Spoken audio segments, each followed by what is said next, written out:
I just want to interrupt everyone because we have another birthday guest. I just want to introduce everyone to, here he comes. Mike, can you hear us? Hello, hello. Steve, are you still there? Hello, Steve. Punga, you broke the internet.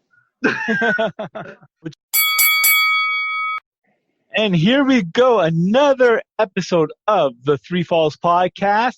And guess what? It's my birthday. So today we are going to celebrate me and my birthday. That means that we are going to have some special guests on this week's episode who, well, we'll see them as they drop by. I'm going to keep that a surprise. But not a surprise is the man that I'm joined by right now, Professor Matt Pepper. Matt, tell everyone where they can hear our podcast in your best Macho Man Randy Savage impression. And go. Oh, yeah. You can check us out on iTunes. Follow the Madness on Stitcher. Stop into Spotify. Dig it on Google Play Music and Podcasts. And wherever you catch your podcasts. Oh, yeah, Elizabeth, over here. Oh, that was excellent. Good job. I think you missed, I'm not sure, but I think you missed iHeartRadio. Oh, yeah. So now you have to say iHeartRadio in your best Ultimate Warrior impression. And go.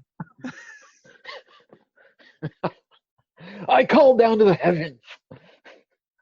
They gave iHeartRadio, and I asked them, how should I present this? Should I be run over with raging elephants? I can't do that one.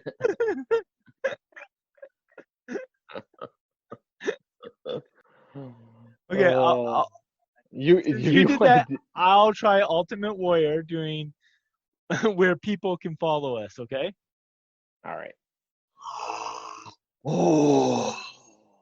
Oh my Ultimate Warriors, can follow the Ultimate Madness on Facebook, Instagram, and Twitter.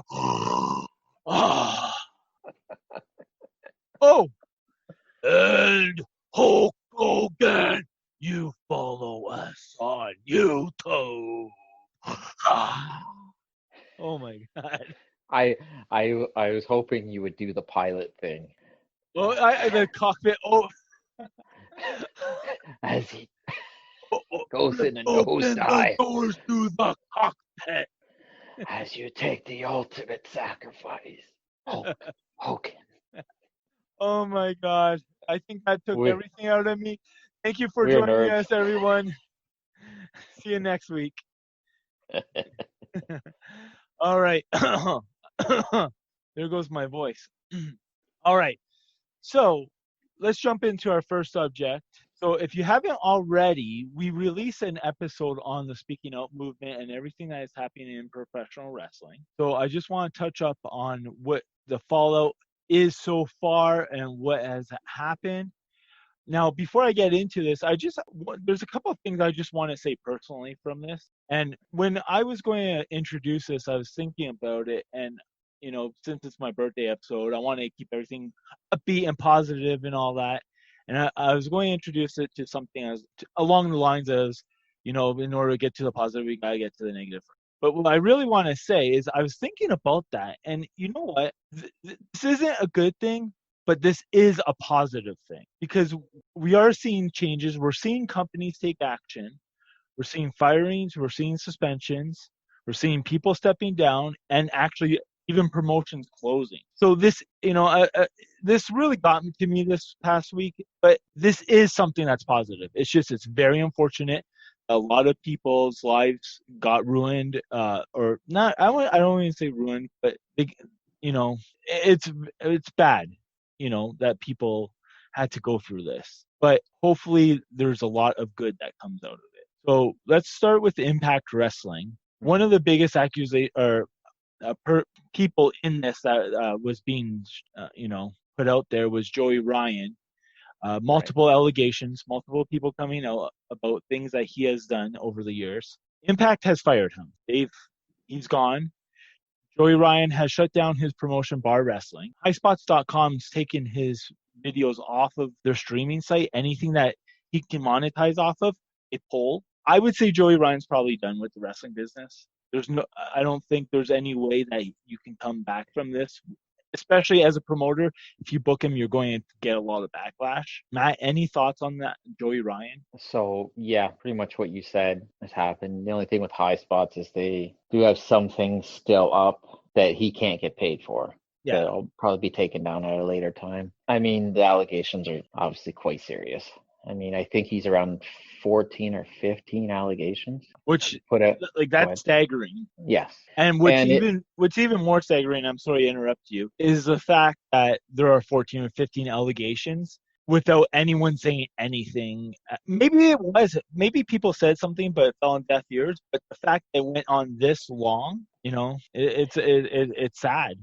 There's a few things that really stick out with this particular instance. Joey Ryan is somebody that was constantly tooting the equality, being fair to people flag on social media. He was constantly talking about rights of workers, bullying, harassment, abuse. So it's very apropos, I guess, that he was one of the ones that, maybe not apropos is the right term, but it's very ironic that he's somebody that was labeled in these allegations. And I've been thinking a lot about it with Joey Ryan. Like, from the wrestling side of it, I was never a fan of him. The gimmick, to me, I always felt was offensive. It came across as a sexually assaulting gimmick. And there was a lot out there long before this about people doing that gimmick in the ring. He had a lot of power in the industry too. So if you were doing Joey Ryan match, you were more than likely doing the Joey Ryan spots. And I always found it a little uncomfortable with the intergender matches in particular, that he's essentially sexually assaulting women in the ring. And I don't know if we'll ever know, but I can't imagine all the participants felt comfortable doing that. Right. Because that's a very invasive, the spots were very invasive. And I mean, it's been out there before, that Southern California scene, you basically play by the rules there or you didn't get booked. So you gotta imagine there's a lot of people that were probably coerced into doing these matches that weren't comfortable doing them. And I that's something I thought of right away, that on the wrestling side of it, which is, I know that's not what we're talking about, but it does kind of play into forcing people into situations that maybe they're not comfortable with, because the allegations certainly pointed that way. But he, I have no problem saying I'm not a fan of his on a professional level. I don't really, but on a personal level, I have even less respect if those allegations are in fact true, which they are still allegations. Yeah. Now, another one that has been fired is Dave Christ. He is gone. There has been more that has come out since we last spoke about him. So he's gone. I mean, there's not much to say. That one's troubling too, because there's a lot of. Apparently, I read something today. I don't know how true this is, but there was something about he hurt Rich Swann in a match, and like he wouldn't even apologize to him or anything like that. Which, I mean, that happens in wrestling, and there is people that don't apologize. But apparently, like, the whole locker room was getting on him about it, and I heard that he was even thrown out of the locker room.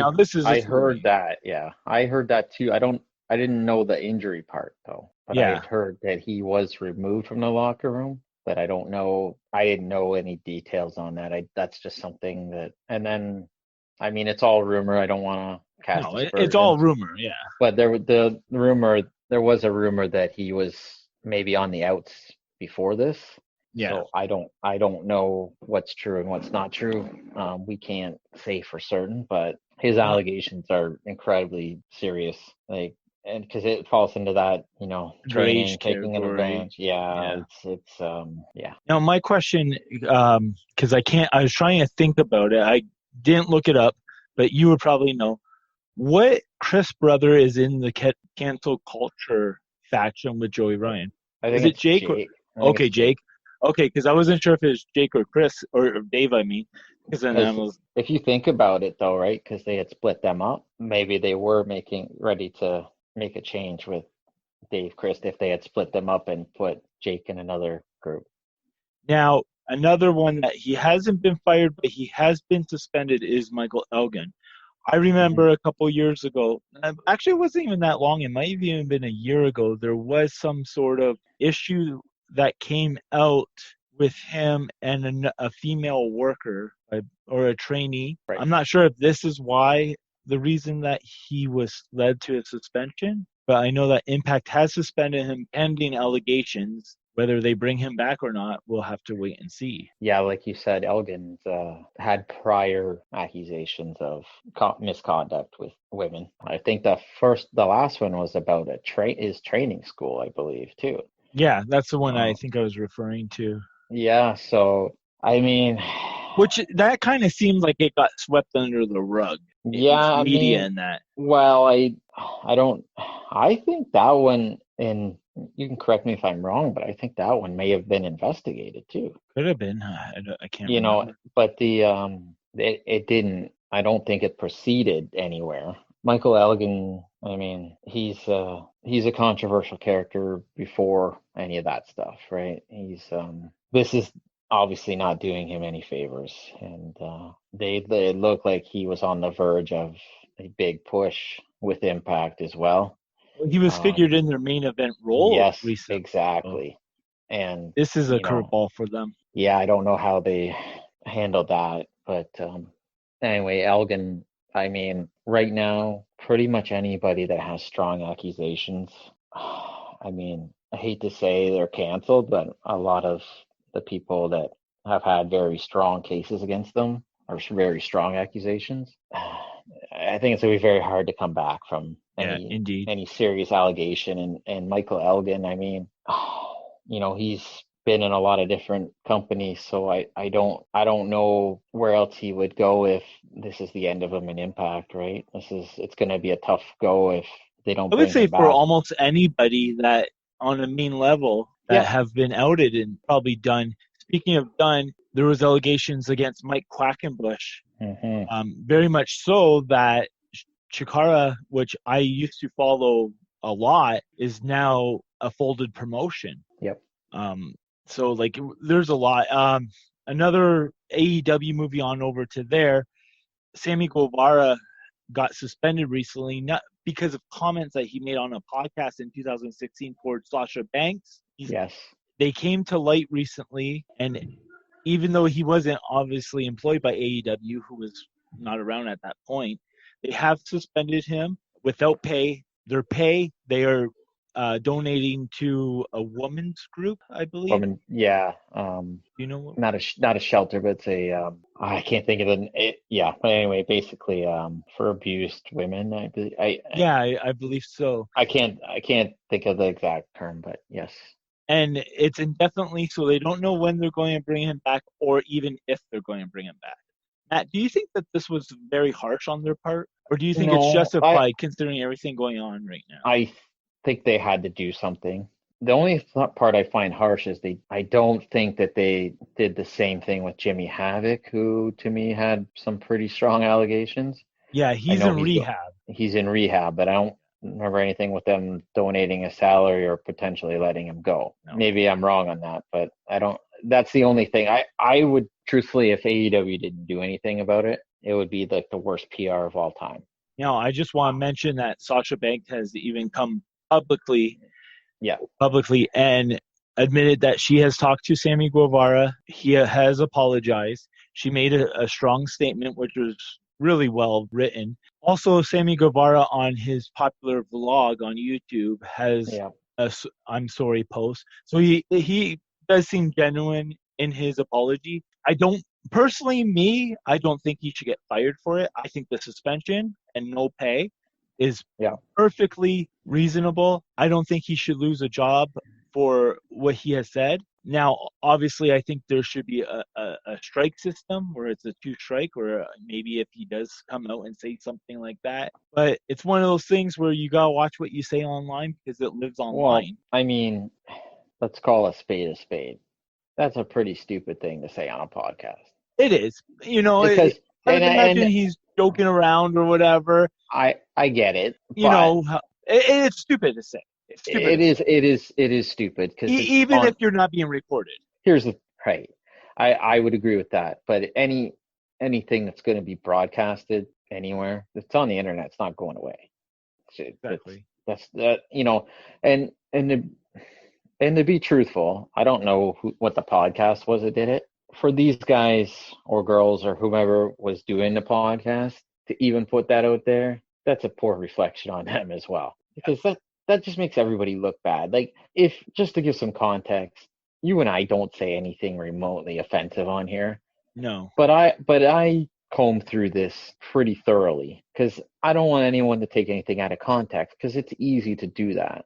This instance obviously it's pretty clear what the comments were. But with the internet, as soon as social media grabs something, they're not going to let it go. And nor should they in this instance. No.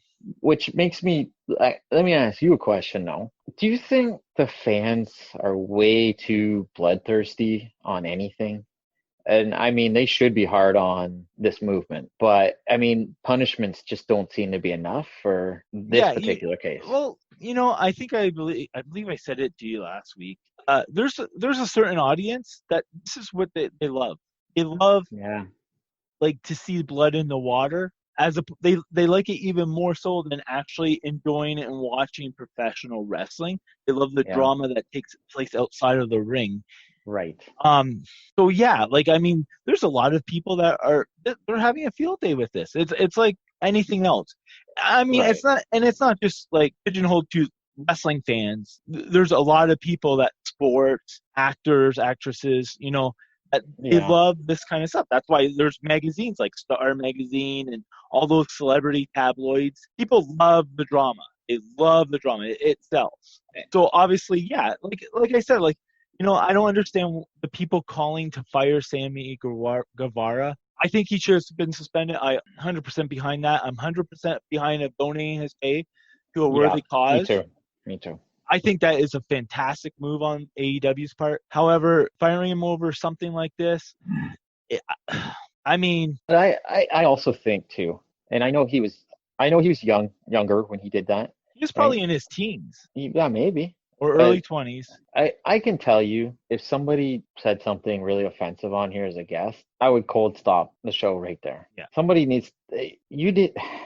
It's your responsibility to do so. People make mistakes. I get it. They get caught up and they're saying stupid things, and that's on him. But at the same time, it's really irresponsible for anybody to post that, because to me, those guys, they're not taking enough heat for that either. And Sammy is the one that should take the heat, but that's ridiculous for anybody to post anything like that about anybody online. I have been a big fan of Sammy Guevara.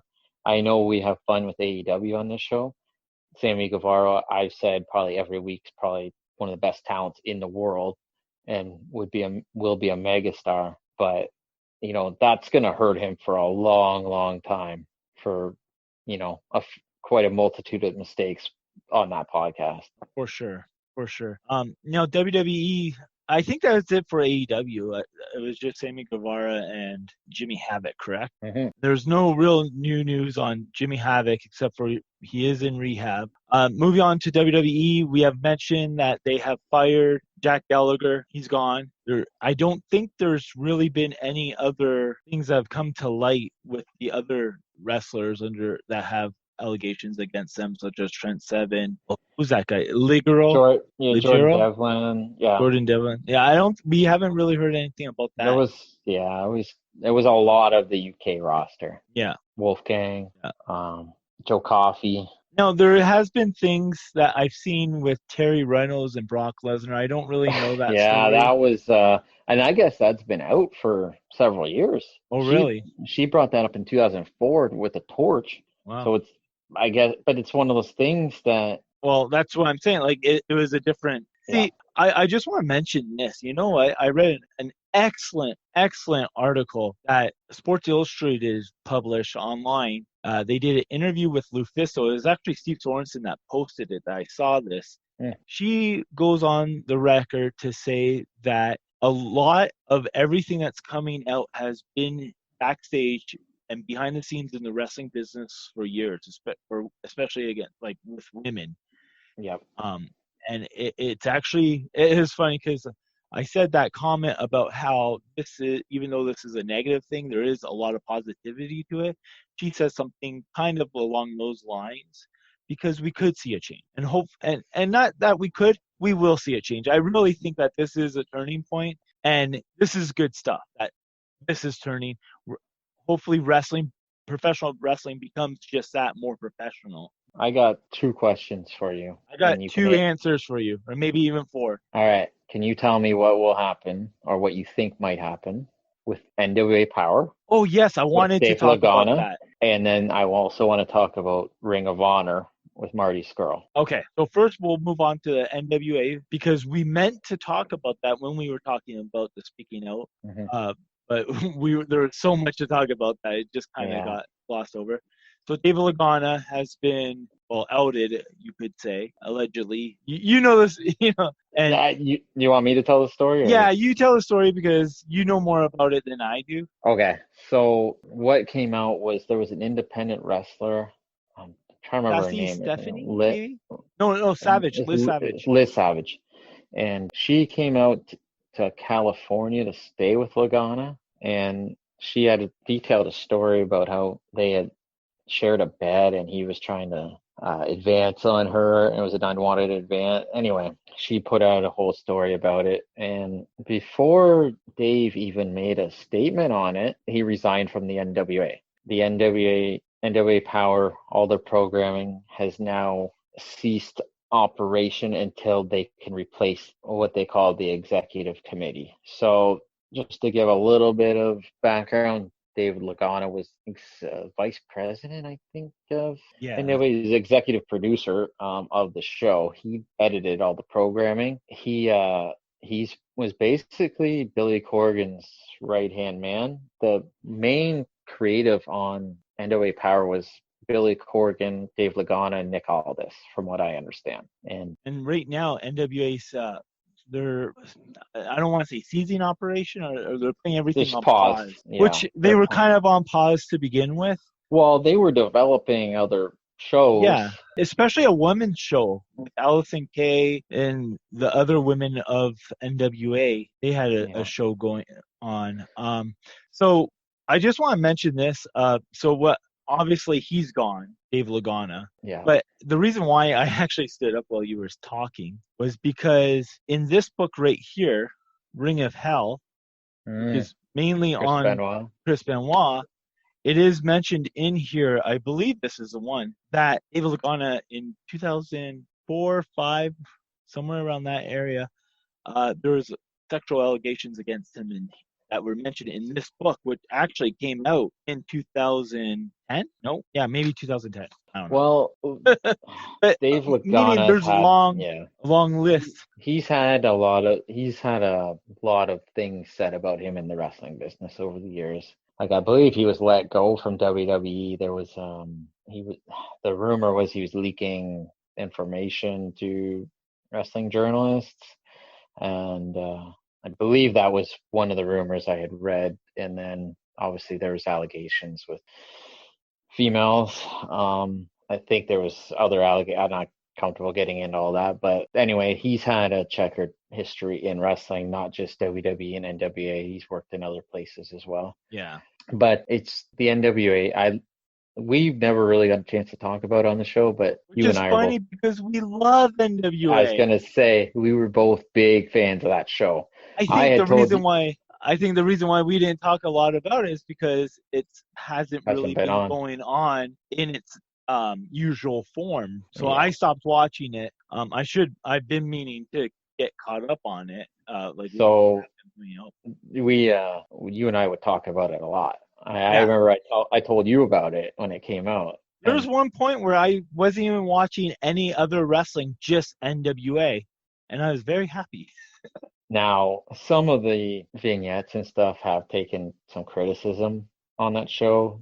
There was one, like a Carney-esque talking infomercial where they alluded to using roofies or something. I don't know if you ever heard of that on that show, but there's things like that. There was little weird quirks. So I'm curious to see who they get to fill that role for Lagana. I hope they can get somebody that, because the show is based on it as an old school feel, so it would be kind of cool if they get somebody that was maybe from the territory days to help with that part of it. Because this show, this was like the only promotion that I can think of where I was interested in actually paying for the pay-per-view. Yeah. I was getting right into that show. That was excellent presentation. It's a 1 hour show. You could follow it. In my opinion, had the best promos in all of wrestling. The best interviews, I thought. Just the I would feel say, of it. yeah, it had a good feel. But it had the stickman interviewer. Yeah. The The ring announcing, yeah. instead of just doing like a powerful voice, they did more of like an actual like just like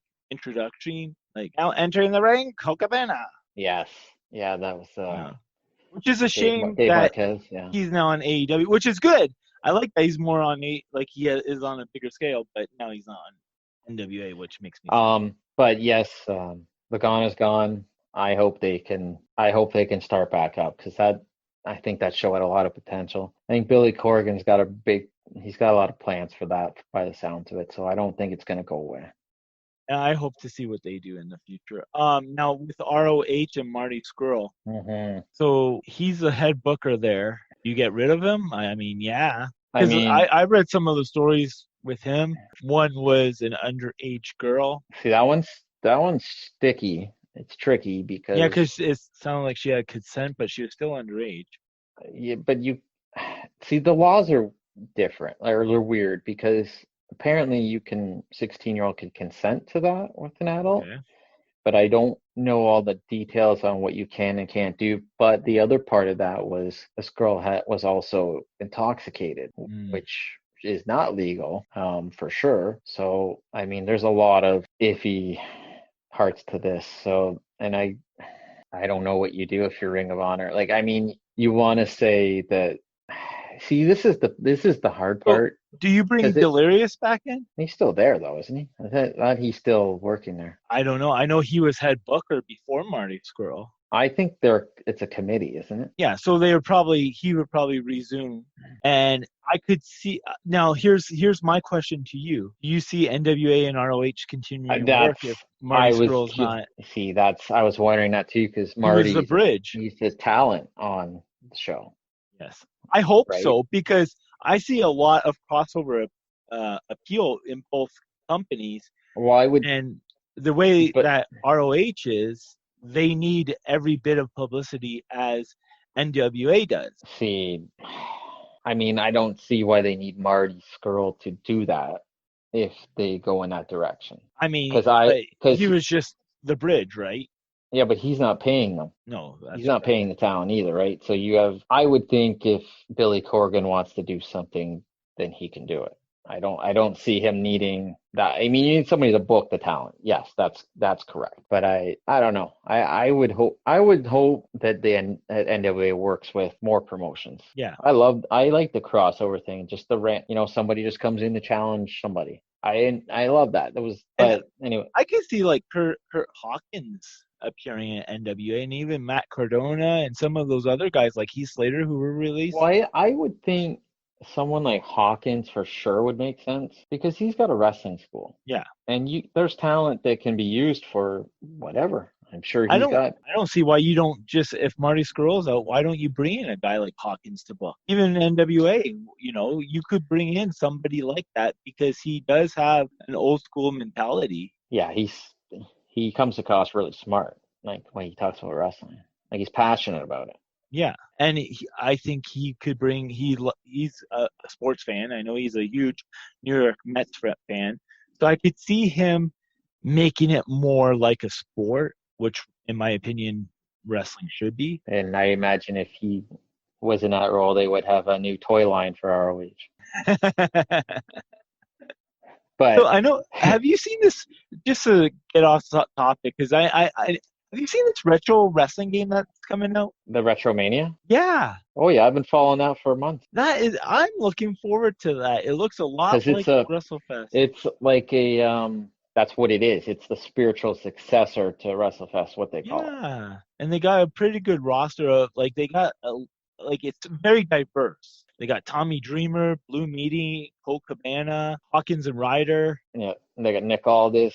Nick Aldis. And the cool thing about it, though, that I really like is the different arenas because they have the NWA arena in there. You got the Road Warriors in that game. And another arena. Did you see the most recent arena they posted? I don't know. It was a Hawkins and Cardona arena. I did not see that.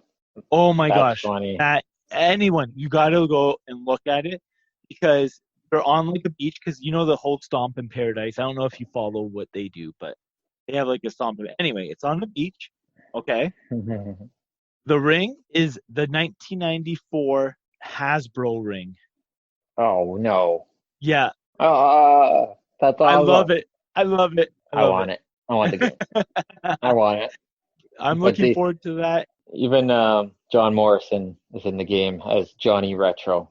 Yeah, which is perfect. You know, they've been and that game's going to be released relatively soon, I believe, sometime over the summer. We should live stream that. We'll do a Twitch thing or something, or live stream or whatever. I don't know how we do that, but we'll do it. That sounds good. I know how. Yeah, we'll figure it out. But actually, just to segue on that, just to finish all the speaking out stuff, it's pretty widespread. I anticipate more will come. You're starting to see it in other entertainment fields now. It's because speaking of gaming, the gaming industry had one too. Mixer shut down. Yeah, I saw that. I mean, so Rain, which provided the details on the last one. Yeah, I'm actually pulling up the information right here that I will be reading. So they were welcoming to the wrestling community and the gaming community because of all the recent allegations. So they're a good resource for anybody that needs any information or help on this particular subject matter. So if you or someone you know needs help, you can call 1-800-656-HOPE or go online, and it's online.rain.org. Free, it's confidential, and it's 24/7. So with that being said, we have our first birthday guest, or our second if you're counting you. Wow, I'm here every week. I am a prize present for you. Hey, ladies and gentlemen, it's Steve Sorenson. Okay, I can hear you now. Oh, Bloody hell. Yay, technology! There's that beautiful face. Beautiful face. We saw the face. We want to hear the voice. We want the wrestler, not the ass. Oh my God. Do you know that story? I don't think I do. I also have no idea why I'm here. You want me to tell it? Well, first let me introduce him. Ladies yeah. and gentlemen, the referee of Ontario Indie Wrestling. I don't have a great introduction for you because I didn't plan on it one. Steve Sorenson. Steve Sorenson. How you doing? Good. Happy birthday, by the way. Thank you. So. Oh yeah. Happy birthday. I didn't say that. Yeah, you did it at the beginning, didn't you? I did? No. I don't know. No, I anyway, I forgot. Let's hear the story. Tell him the story. So Derek and I were on camera filming Rikishi. It's the BCW 20th anniversary. Yeah. So Rikishi does his spot where he backs it up in somebody's face. Is it along the barricade? Yes. So he was wearing like track pants or something. I forget. Anyway. He was wearing tights. Believe me, I know. So anyway, he was wearing like long tights. Derek's on ringside cam. I'm on hard cam. And Derek's getting a close-up of the stink face. And he stays on Rikishi's backside. As Rikishi walks off. Yes. So he's zoomed in on Rikishi's crack. And over the headset, all you hear is, I want the wrestler, not the ass. See, my mind is thinking everyone that's watching this is going to be like, oh, gross, disgusting, get off, oh. You know, they're going to be like grossed out by seeing this butt crack. But apparently, you know, they want the wrestler, not the ass. So I think it was a little cheeky, but you were just trying to crack your way into show business. Good night, everybody. I'm out. That's it. That's all I came here to do. Oh, my God. 2 puns and I'm out the door. There's 1,000 starving comedians out there, and here you are. Yeah, and I just starved another 1,000 with those two jokes. So are you going to stay on for some discussion, or are you actually out? Sure. Okay, we were just What are we about to talk talking about WWE and COVID. Oh, goody. Cheery you mean topic. the 4,000 new cases that Florida's getting a day because they opened up way too soon and way too quick and way too open. Like, they didn't even stagger. They just went, everybody run. Yeah, really. It's funny because like WWE's operating out of Florida, AEW's operating out of Florida. Yep. The NBA is about to operate out of Florida. MLB is, I believe, they're in Florida right now because spring training. I think so. Maybe not. I can't remember if it was Florida or Arizona they were doing. It was one of the spring training facilities. Yeah, and Florida has been recording like record numbers, like in the thousands daily. That's crazy. And now there's I think 12 or 15 states that if you travel to Florida and come back, you have to quarantine for 2 weeks. Yeah, that's crazy. And I mean, not to get all political on here, but I really think it was a lot to do, like in the United States, of just opening everything up way too early. But I mean, let's not get into that. Well, this is the thing. That's not political. Yeah. It's certain people have made it political. Yeah. The fact is, it was a human issue, and they screwed it up. Yeah, I 100% agree. Like, I'm in the minority where I live right now. They just in Ontario, they're doing stages. Mm-hmm. I still don't think we should be in stage 2 until, but that's my own opinion. It was stage 2 for us because there's an area outside in the county where all those cases are coming from. So if we're saying, look, that county area can't open up, cool, I'm okay with that. The main city itself doesn't seem like it's getting many cases. No, it's like not. It's going to be 1 or 2 kind of thing. Whereas the 30 or 40 extra we're getting is out in the county. But what I'm worried about is, because a lot of that's migrant workers, is them going out into the community, infecting those people at grocery stores and that. And a lot of people that work there live in Windsor or come to Windsor very so often, and even Chatham, actually. That was a concern here, that people that were in the affected area were going to come here because they haircuts and all that. Yeah. Regardless. Well, you got to wear your face mask. Yeah. Exactly, and that's the big thing, right? And that's another thing that I hear people bellying aching about. Like, I get it, it's annoying, but annoying versus people dying, I'll take annoying. You look over in Japan and in China, they wear masks out of respect for each other and they've been doing this for years, like decades even. Where if you're in Japan and you think you're feeling sick, you put a mask on because you don't want to get other people sick. You care about other human beings. So, maybe we should all just give a damn about each other a little bit more and stop being so fucking selfish. Sorry, I said I was going to swear less this time, but it's all right. No, it's true though, because like in my job, I work at a factory and it gets very hot in there. There's no air conditioning. I work in molding and I have to wear a mask for my entire shift. I cannot take it off. The only time I can take it off is sitting down in the break room. That's it. Other than that, it has to be on the entire time. So, I mean, yeah, I get it. It's uncomfortable. Yeah. It sucks, but you have to wear it. I just wish that WWE would have realized this a long time ago. I don't have to wear one at my job, but I do. You should. You really should. I don't have to wear one, but I mean, I don't see Claude and Lita getting COVID from me because I'm just sitting in the basement with the two of them, and none of us are going outside, so I think we're safe. Well, it looks like you're somewhere tropical right now. I thought we could all use a little bit of a break,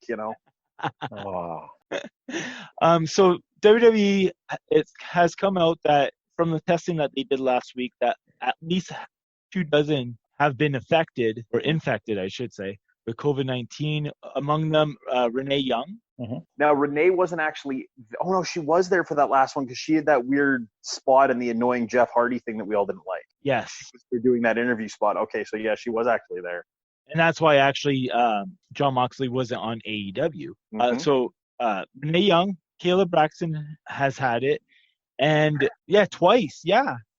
Which, and before I get on to the third one I know of, I just want to mention those are two interviewers. So there's people that are talking into a microphone and passing it on So imagine how much that has spread. And another one is Adam Pearce, who is an agent who, I mean, actually he's not an agent, he's a producer. So even still, he's at that gorilla talking. Yep. So it's no wonder why they have such a influxation. So my question to you guys, should have WWE ran throughout the last couple of months? Looking back, do you think they should have stopped? Or were they okay doing what they have been doing?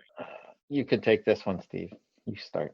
I feel like if they would have went through Mania and literally have the Taker match against AJ Styles last, and then he lights everything on fire and literally like blows up the Performance Center, and it's done until we get back to normal. I don't think they would have done it, but doing something along those lines where it's like, if you still had Matt Hardy there, where he completely breaks the universe and you can't go back until he unbreaks it, kind of thing. And you can have you have weird videos where people are stuck in alternate realities or whatever, and just really go crazy with it, and just be goofy and be entertaining. But I mean, for what they were trying to do, they just kept going because exactly their contracts and all that stuff. But I don't know. I think, in my opinion, go ahead. I'm sorry, but I kind of agree with you. WrestleMania should have been the cutoff point, and because they were leading up to that, I can understand that. I will give them that up to WrestleMania. After WrestleMania, they should have just had a cutoff point. That's it. We're taking a hiatus. We will still have programming. We just won't have new matches every week. We'll play classics. We'll have interviews, and they'll grow from there. And that way, that when they actually do come back, say, we'll say July or August, everything's fresh. All the fans are fresh. Steve, you watch a lot of sports. How much are you waiting for sports to happen again? I feel like the NFL is going to be the luckiest league ever because they literally finished their season. All this stuff went down, and by the time their season starts, we should actually be okay in theory to have empty stadium sports again. But aren't you excited for it? Aren't you? I'm ecstatic. I can't fucking wait. I mean, there's only so much Netflix I can watch. I love Gabriel Iglesias. Like, Fluffy's my man. But there's only so many times I can watch specials and watch this TV show. Yeah, exactly, right? So, like, I know, like me, I can't wait for the sports to start. Hockey, basketball, I can't wait. But the thing is obviously I want everything to be safe. If WWE had taken that hiatus, we would probably be feeling the same way about them. I can't wait to see what Drew McIntyre does as champion. I can't wait to see if AJ Styles is going to come back from being buried alive, But with WWE, it's always been quantity over quality. It's why they don't have an off season. It's why they work all year round. They wear it like a badge. However, it really has its negativities. And we're seeing, that drive it's too much, and now you're putting a lot of your employees at risk. I mean, last Monday they've had fans and family in attendance for Raw. I mean, it was just a little bit, but still it's too much. Yeah. I mean, I don't know what. Yep. The easy answer where that was where. Yeah, the easy answer is to say yes, they should shut down. I think if they were going to keep going like they have, I think that if they were going to keep going the way they did, I wish they would have just continued with the tapings.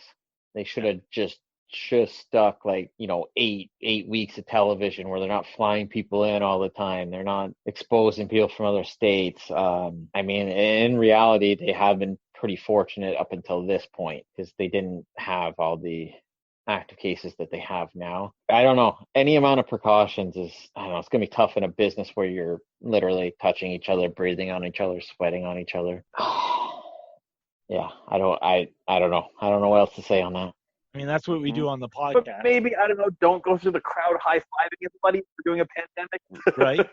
So, All right, Steve, thanks for joining us. We hope to have you on again soon, where we can probably go more in depth with a couple more topics. But right now, I just want to throw it over to another brother from a different mother, Mr. Michael Pungus. How you doing, Mike? Hey, how you doing, Derek? Thanks. It's Punga, by the way. And don't think I didn't catch that. How you guys doing today? Thanks for having me back on. Well, thanks for Always coming a pleasure. on. So we were just talking about So we're going to be talking about The Undertaker. There was a series called The Last Ride that's been going on for a couple of weeks. Last Sunday, it had its last episode.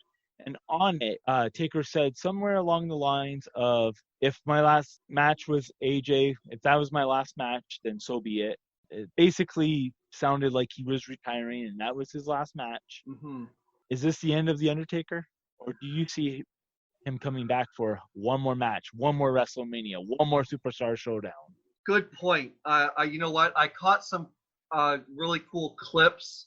I have to watch it more in depth and go, but I did catch quite a bit of it, and I did catch that last part that he did say, if this is my last match, and you know, it was against AJ Styles and at WrestleMania, and I think it probably is.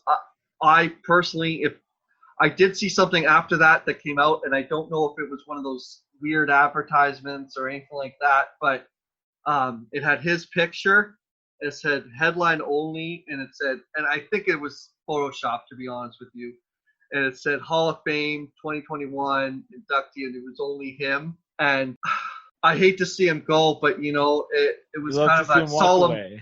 Right. Well, no, not really, because you know, he was one of my favorites, and will always be one of my favorites. And you know, I think it is the end for him. I think he's probably satisfied from what he's done over the course of the last couple of years. I think, at least I believe. I mean, we talked about, you and I probably, and Matt probably talked about this as a, you know, him and Lesnar, and you know, him and Lesnar being that last match, and then he continued on, and thinking, oh God, you know, like what's, you know, when is it going to be his last match? And yeah, you know, the graveyard or the boneyard match wasn't, you know, it was a great stipulation. It wasn't maybe the greatest technical, but what can he do with Undertaker being in his, what, 60s? Is he 60 now? It's like 55. 55. So late, almost, you know, mid 50s, and you know, he's course of his injuries and his career. You know, the boneyard match was what it was, and to take away from it being against AJ Styles, and AJ being kind of that, you know, one guy that is still headlining pay-per-views. He's still having great matches with people, you know. Yeah, it's sad to see him go, but I think it's the end. I really do. Matt, your thoughts? There's no way that's his last match. I'd love to hear this. There's no way, because I can't see him just fading out without a match in front of fans. I have a hard time believing that. I would say there's one more match. I would say it's a WrestleMania match, and I would think they would complete the storyline with AJ.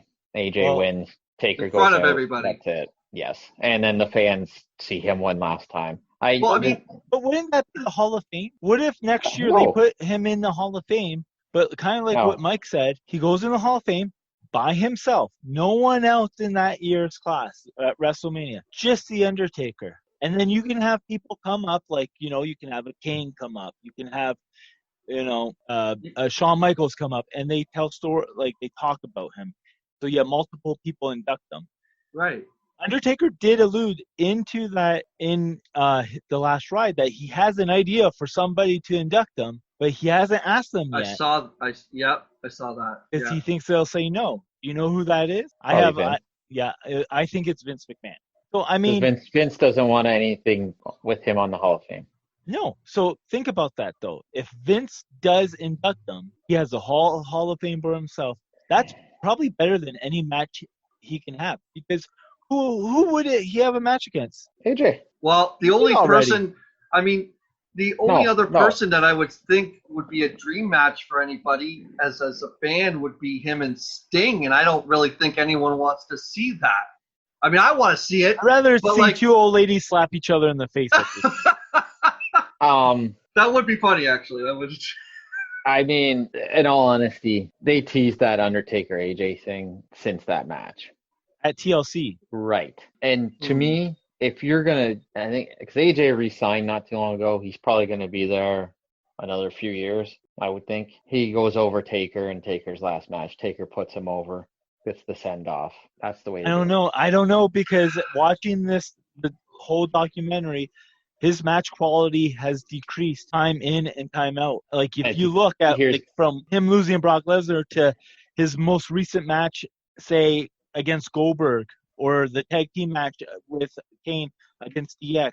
I don't think those are fair examples, though. And yes, they know he's beat up. First of all, Goldberg didn't look very good in that match. Triple H got hurt in that tag match. There's some mitigating circumstances in those two matches. I'm not saying he's going to go out and have a 30-minute match either. He doesn't need to. But to me, that cinematic match, you and I have talked about those to death. I really, really hope it's up to him. Well, here's where I see where he might not come back, and this is it. This is retirement. This is it for him. Is if you watch how even Michelle McCool, who was on a couple of scenes, or throughout the last ride, the way she talks at the very end too, and obviously it's his decision, but I don't know. Like, I think the way he talks about his family too, and not too much, but in interviews, little interviews that I've watched recently, the way he talks about his family and what he wants to do and his daughter and and stuff like that. And I just, ever since Brock Lesnar beat him at WrestleMania, ever since that day, and I still remember that day. You and I, Derek, were sitting. I mean, Matt, were you with us that day? No, I remember you and I, Derek, that sat next to each other, and we're just like, we look at each other like, what just happened? My mouth dropped. Like, it's not a figure of speech. My mouth.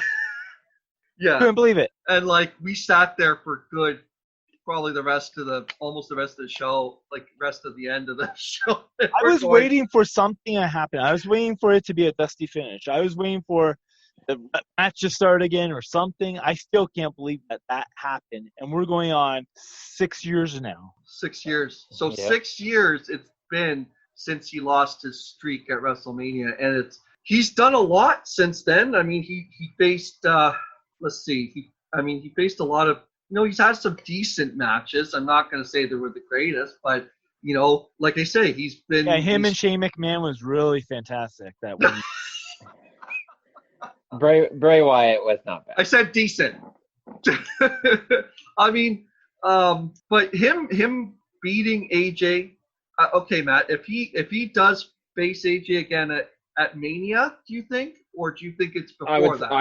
I would say WrestleMania, and I would say here's my logic on this, because AJ's, I would say, a fairly safe worker, but he's also a dynamic worker. Yeah, and for sure. And Taker wouldn't have to take a lot of bumps. AJ probably would take most of the punishment in that match, and then beat Taker in the middle of the ring. Taker gets up, he gets a standing O, he walks off. To me, that's a better ending. He leaves his hat and coat in the middle of the ring folded nicely. Well, we already seen that, so let's go with something so else. He's done. Matt. That should have been his last moment when he lost to Roman Reigns. He passed the torch to Roman Reigns. He did. He did. With all due respect, because I do like Undertaker, big fan, but he is ruining his reputation every single time he steps into that ring. It gets worse and worse and worse, and it's going to be a moment where that's all they're going to remember. They're not going to remember all the years, all the smoke and mirrors. Over the last 6 years, since Lesnar, we've gone to WrestleMania and we're like, is Taker going to wrestle? Is Taker going to wrestle? And he ends up having a match that's probably it's not one of his best. I mean, Roman Reigns, that was like you said, Derek, you hit it right on the nail on the head. It wasn't Lesnar he was passing it to. It was Roman Reigns. And it because of the storyline leading up to it somewhat. Well, but just the question was it his last match? Not should it be his last match? And that's not it was his last match.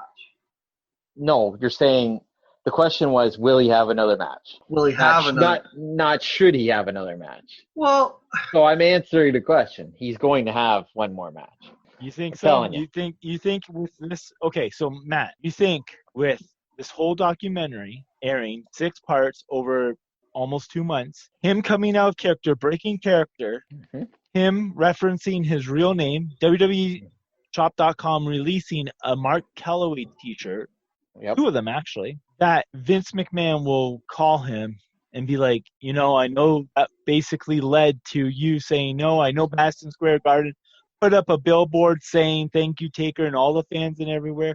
But guess what? I need you to come in and teach Bo Dallas a lesson. I don't think they would be that. I'm just saying, because he did not give a definitive answer. They were running that angle with AJ. He The didn't. documentary was called The Last Ride, for goodness sake. What if he came back as Mark Calloway? Mean Mark Calloway. Anyway, Well, one thing could be said. He will come back for one and then be done. If that was his last ride, one thing could be said is that he was the biggest mark. Zing. Wow. Oh God. And I think you should I think you should end that segment right there. And Steve Sorenson would have heard that. I know. I was just thinking, like he had the zingers of all zingers, but you just top that. So whether or not that is Undertaker's actual last ride remains to be seen. But one thing that is coming to an end, that is WWE Backstage. Fox has canceled it due to budget cutting costs. This is a big blow. Last week they had Bret Hart on, which was their second most watched episode ever. They spent a whole bunch of money, and Fox did, in hiring CM Punk and bringing him back. Mm-hmm. There's a lot to be uncovered here. What do you see the future? Now, they did say that they may bring it back for special pay-per-views and that, but for the most part, it's gone. So there's a lot to talk about. My first question, is this the end of CM Punk and WWE? I mean, wrestling's weird in that sense. Like, they almost everybody comes back. CM Punk's a different guy altogether. But he came back for this. He came back for this, but he's not really working for WWE. He was working for Fox. So I think that's how they were able to do that. But okay. I don't know if... But here's the thing with that, okay? Here's the thing with that. Yeah, okay, I'm working for Fox and not WWE, but what you're doing for Fox is benefiting WWE. If you're so anti-WWE, then why are you even doing this? Right. No, that's a good point. I personally think that it is the end for CM Punk. I think maybe, if him and the powers that be over there, Triple H, Stephanie, Vince, whatever, whoever trifecta you want to talk to, if Punk was a man enough to, say, I did like Backstage, I did like doing that, I did like getting back into the WWE swing of things, why not talk to somebody and keep something rolling with the company? Like, I think it's up to him. If he doesn't want to do anything, or it's up to WWE to offer him something. You know what I'm saying? He's so Mr. Anti-WWE and anti-establishment and all that. And why did he do this Backstage thing then if he's so anti that? If he's so anti-WWE, then why doesn't he go to like a rival promotion like AEW? Well, I think he talked about that. And he said that they weren't very professional in an offer, and they were text messaging about an offer, and I don't know. Yeah, WWE, the same company of when he got injured and all that fired him on his wedding day. Well, he got his release. He left the company, and then they let him. Yes, I know what you mean. No, they did it on purpose, so it wasn't just by happenstance. Well, they knew. That was the last shot. His wife was employed by the company at that time. I know. Like, I mean, it's not just like all Cletus and Yoko. They know what they're doing. See, I would think, if you look at Punk's work when he was a wrestler, to me, he was probably the last big draw they had, in my opinion, right? And I agree with you there. And people can say he didn't really do anything for numbers on the Fox show, but he's not doing anything on the show other than the occasion. He's not talking like CM Punk. He's not controversial on the show per se. I mean, he has some poignant views, but what did they call him on the show? CM Punk. They didn't call him Phil Brooks. Well, he owns the name, so why wouldn't he? But my point being is that, if you're that, it's like the whole Twitter thing that we've talked about. Yes. You're going on there. audience knows who CM Punk is, Mm-hmm. they know what they were getting. I They would- know I what would- they were doing. So just to be clear, so FS1 expressed. So what I'm just kind of scanning here on the news here is that FS1 was, displeased with the segment of backstage. Like, is that? I know that's not what we're talking about in CM Punk. I but think they wanted just to to get kind of- away from combat sports because they also canceled some of their boxing shows. Yes, they did. Yeah, I read that too. So okay, fair enough. Now, this is their, Fox's. Fox brought on SmackDown, if I'm not mistaken, the Fox network. So they still have that. So at least now, but as far as the topic at hand, Punk has been known to, be that rebellious. It's kind of like, okay, you're gonna have me on the show, you're gonna have me on this, you're gonna have me on that. Well, maybe they didn't want.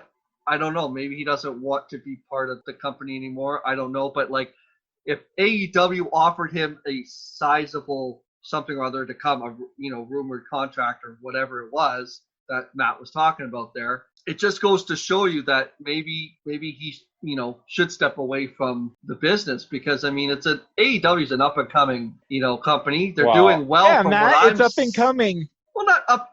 Not. Oh, Matt loves it's- AEW, Mike. It's already established, I suppose, but like it's already established. But like, Oh, what? if he went to AEW, that would be massive. I'm sorry. That would. Yeah, He would bring I'm not a ton of disputing viewers. that. Yeah, maybe Kenny Omega can carry him through a match. Oh, come on. Are you joking here, Derek? Like, I can't tell. Like, are you being sarcastic? Like, Yes, he is. I mean, Yeah, but All right, I don't. all right, hold it. Phil. All right, CM Punk. This is how you make faces. wow. Here's Not the a hand. Kenny Omega fan, or Jazz what's hand. going on here? we can get into that another time, but Okay. Sorry, go ahead, Matt. anyway, no, CM Punk. I mean, if he was going to make a return to wrestling, to me, I would have to think it'd be a sizable offer for him to at least do a match. I would think he would.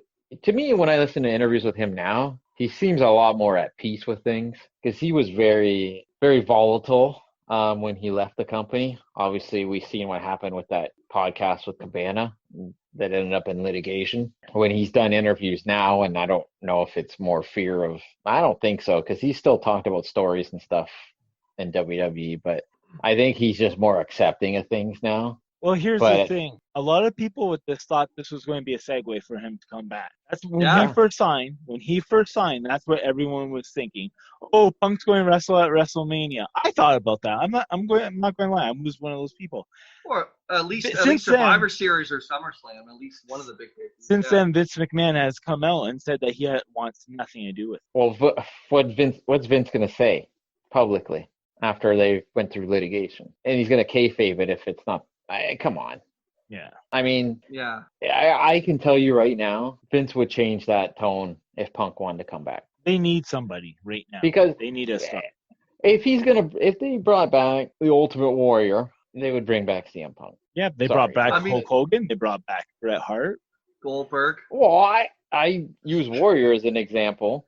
There was a couple lawsuits, 2 or 3 between them, Yeah. right? Like, Oh, that's true. Yeah. I mean, the only person that never came back was Randy Savage. I think if he was eventually going to come back, I think they were gearing I would think up. so. Before his death, I think it was give it a year or two and you will have seen Look, him back in some How sort. many years was Bruno Sammartino estranged from the company? Oh, yeah, like we're talking about like 20 years, At And least, that, right? I mean, that was the guy that held the title for what, 8 years, I think. 8 years? I would say Yeah. this. I would say this. If WWE and Punk met somewhere in the middle on whatever, an agreement, if they said, Punk, the one thing you wanted was WrestleMania main event, I'm sure he would do it. Yeah, And it Bo would Dallas drop. is available. No. Here you go with Bo Dallas again. Jeez. But here's the thing, right? I mean, Punk's not the most loved wrestler with everybody. So it would have to be somebody it would make a lot of sense with. I mean, if you're talking AEW, there's heat between him and Cabana, so I don't know if that's going to work either. No, I don't think so.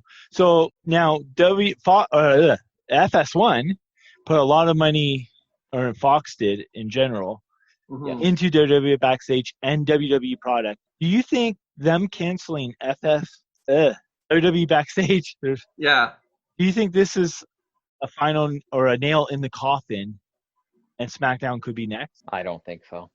I mean, they have another 3 or 4 years on a contract. I'm sure they can find ways to get out of it. I don't. What are they going to replace it with? Maybe they don't replace it, but maybe they give them a 2 a.m. time slot. Well, that's just the thing, Matt. Like they could start changing the schedule on the WWE and be like, okay, your ratings aren't where they should be, so we're going to give you this schedule instead. Derek's right. Sorry, go ahead. What I was going to say was, hold on, real quick. FS1, I don't think would get rid of SmackDown, is because it's a syndicated show. It's a couple of hours syndicated. Long, and it's not syndicated. Oh, it's not syndicated? I'm sorry. Okay. That's all right. Well, regardless, it's a televised like live event show. Like it's a tape, they tape it, yes, but it's live to tape. And I don't think they would get rid of it unless they want it out of the contract. Okay, so this brings up my question to you guys. I know, Matt, you have more you want to say. So maybe you can segue after you answer this question. All right. Was WWE on Fox so far, has it been a bust? The ratings, I don't think, are where they should be, especially during the COVID era where they were pumping out new content where a lot of other places had nothing but reruns. I think COVID hurt every show, though. Like I have a hard time. This is before COVID, okay? This is before COVID. They weren't doing that bad before COVID, from what I remember. I know they weren't like killing ratings, but they were doing. SmackDown was doing better than Raw, if I remember correctly. Yeah, but that's hard to say because Fox is in more homes than USA. Exactly. But here's my thing. When news isn't running stories about COVID-19 and that's done, I have a feeling more people will be watching SmackDown when they have people in their homes. And truthfully, if you're getting 2 million viewers or whatever it is, 2, 3, I don't know what the totals were before COVID. What show you're going to put on there that's going to replace that many viewers? Any network would want that right now. Westminster Dog Show. No. I used to hate that. I hated that. Rod's not here this week. We have Wimbledon. Westminster Dog Show. That used to drive me up the wall, man. Because they'd be like, next week we're not on. I'm like, what? Westminster Dog Show.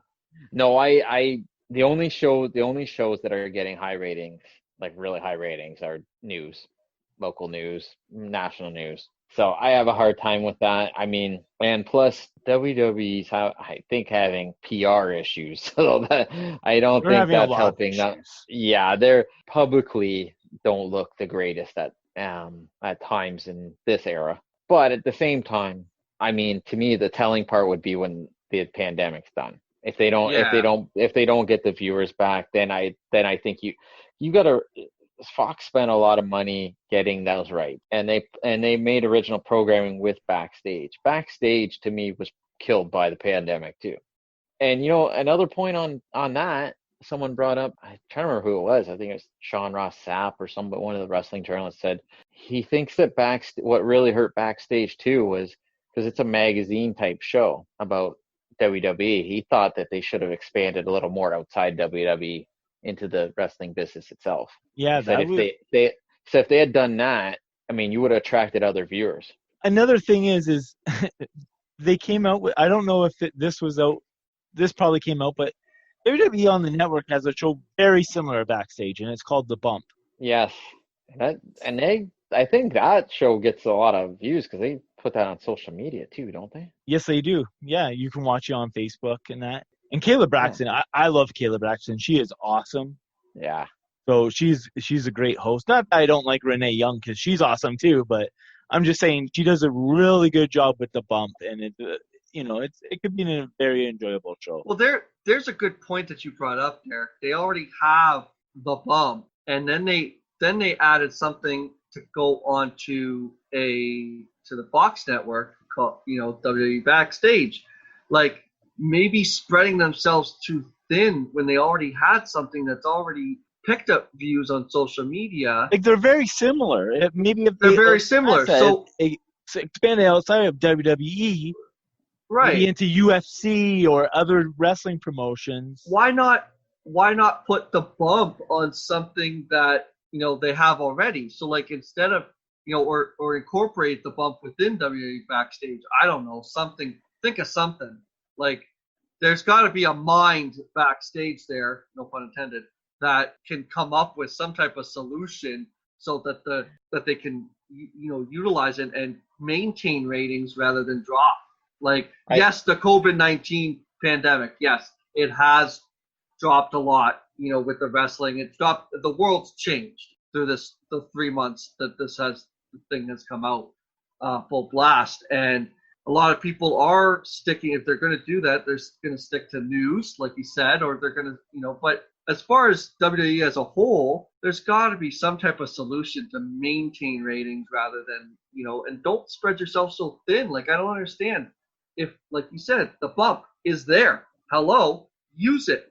If you have to incorporate it within Backstage and still call it the bump, or, I don't know, the WWE Backstage with the bump, or WWE Backstage with another, another segment. Like, you can have like you can have a subtitle to something. I don't know. That's just an idea. And I'm sure they're listening right now, and well, I'm sure they're listening, all right. I would say this too. They put it on FS1, and that's a cable channel. Right. I know that. Yeah. So, I mean, honestly, we don't have, to my knowledge, we don't have FS1 in Canada, do we? No, Right? No, we do not. So you're limiting it to the domestic market. Right. That's another thing too, right? Like FS1, they have FS2 as well. Both can only be syndicated with, or only be provided to you if you had certain packages, I believe, if I'm not mistaken. So the demographic that has these packages may be, because FS1 and FS2 are more, they do have a lot of NASCAR. If I'm not mistaken, they do have, like you said, boxing, but it's different than the Fox network that SmackDown's on. Now, if you had WWE Backstage after SmackDown, or, in between or something like that, maybe it'll work. Maybe it would have worked better, but you're putting it on a channel, like you said, Matt, that, a lot of people may not have. I also want to say it's very hard because it's on a sports channel, but SmackDown and Raw itself are not on sports channels. So I just think like that line, because WWE is more of entertainment than it is a sport. Yeah, right. Well, I mean, ESPN's carried wrestling many times over the years. True. Yeah, but that was on, the main show was on there. We're not seeing matches on FS1. Right, but it's FS1 is, I don't know, it's not enough homes for me, and I think that really hurt it. And I think the concept of it's good. I also think the driving to it was poorly done by WWE. Yeah, there's probably no good lead in to that show. And I mean, that's a show that you'd almost think should be on network TV or some kind of availability through social media. Well, yeah. WWE should have played clips. They didn't play they did once in a while, but they should have clips and drive it. Like, oh, Bret Hart's on backstage tomorrow. We're going to show you moments of Bret Hart throughout the night. You know what I mean? Like, top 10 moments. And that's another thing, right? Because it's mainly you could only watch it in the U.S. How many people internationally would have tuned in for Bret Hart? It was their second highest show, so imagine it probably would have been their highest show if more people had access, like international. Right. Bret Hart's drawing was international. It wasn't U.S.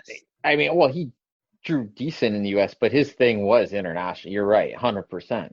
And on top of that, on that episode too, like, Punk wasn't even scheduled for that show. They tweeted out of Bret Hart's going to be on the show, and he wanted to be on that show. That's awesome. So Punk, regardless of things with wrestling, he's still a mark for people in wrestling. And he should be. Everyone should be. You should not stop being a mark, because the moment you stop being a mark is the moment you should get out of wrestling, in my opinion. Well, if he's got a tattoo for Misawa, I would say he's a wrestling fan.